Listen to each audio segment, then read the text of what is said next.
And I would like to thank each and every one of you for showing your support to myself and ultimately to our brothers and sisters in Palestine who are enduring an ongoing genocide. And all these intimidations won't stop us from talking out, speaking out against the injustice that is inflicted upon us. If the Metropolitan Police and the government think they're going to silence Raghad Altikriti, then they have not met Raghad Altikriti. And if they think they are going to silence our movement, then they are wrong. Free! Palestine! Free! Palestine! Congratulations for coming out today. I think showing solidarity with people who are under police repression, which is what this is a very important part of this movement. In fact, one of the things that characterises this movement is that in the face of repression and intimidation and an attempt at criminalisation, frankly, from the very beginning, people have kept on coming week in, week out, month in, month out. And I want to congratulate you all on the staying power, on the courage, on the commitment to the cause, because I think those are the things that will assure that in the end of the day we are victorious. It's a message of solidarity and support, it's a message of love, and it's a message that we are people here. I'm here related to her, but most of these people are not.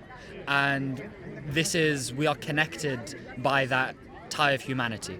And so while she's in there being questioned, being asked ridiculous stuff, and being asked to answer about things that she is not guilty of, we stand here in pure solidarity, in pure support, without any kind of doubt or questioning of her innocence of anything that they are accusing her of, and that extends to anyone else facing that kind of suppression. In Britain, we saw a protest movement that persisted throughout the 18 months. It persisted and it continued to build and it continued to exist and it continued to mobilize. And the reason that was possible, the reason a movement like this is possible, is because there were organizations and individuals behind it who sacrificed, who continued to build, who continued to exist, who continued to mobilize, who continued to work hard throughout these 18 months. Now today we're here in support of Raghad, not because she's a lovely person, not just because she's a lovely person, which she really is, but because we need to form a line of defense. In this moment where state targeting is happening at every level, where numerous states are invested in stopping this movement and ensuring that we're not able to continue, we need to think of ourselves as a line of defense against for the organizations, a line of defense for individuals, a line of defense for activists who are being held on terror charges at the moment because of actions against armed companies, a line of defense for Raghad. We can't leave anyone behind. We can't think for a moment of sacrificing everyone, because as we do, the space of safety gets smaller and smaller. The space in which we're able to express ourselves, in which we're able to act, in which we're able to be active is going to get smaller and smaller and smaller until they try or they will attempt to diminish us into nothing. I'm Zaid Altikriti. I'm the nephew of Raghad Altikriti and also a part of the Palestine movement.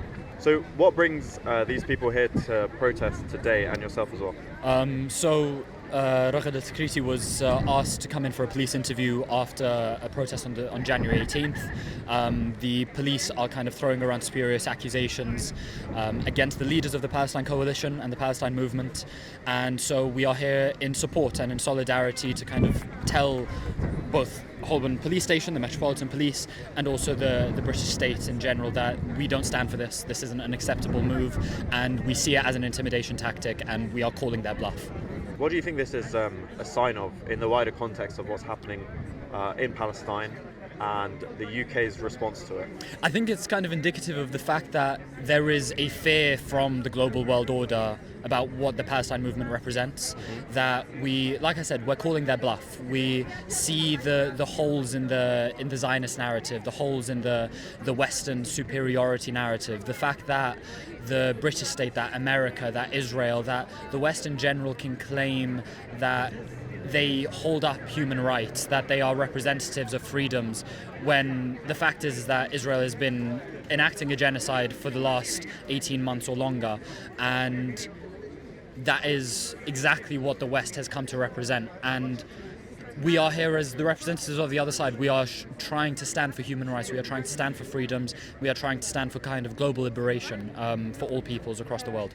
We have always been prepared for this. I think that Palestinian activism has been going back decades now. This isn't a new thing, and I think that it's poor of people to think of the Palestine movement as something that started on October 7th or October 8th. This is something that has gone back decades to 1948, and we are coming up to the anniversary of the Nakba of 1948 as well.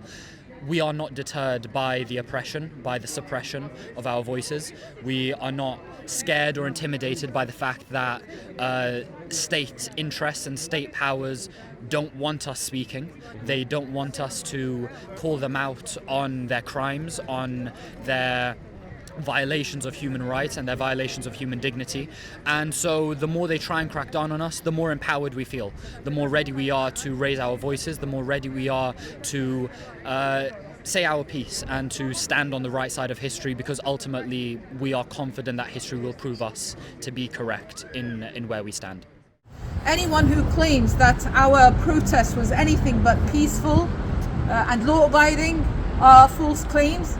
Anyone who claims that our protests are intimidating, all these claims has been denied by the Jewish community, our brothers and sisters who've been marching alongside us through these protests. We are upholding the British values that they have lectured us about, the universal values, the humanitarian values, the Islamic values that grants our right to standing by justice against oppression and standing by those who are inflicted with injustice.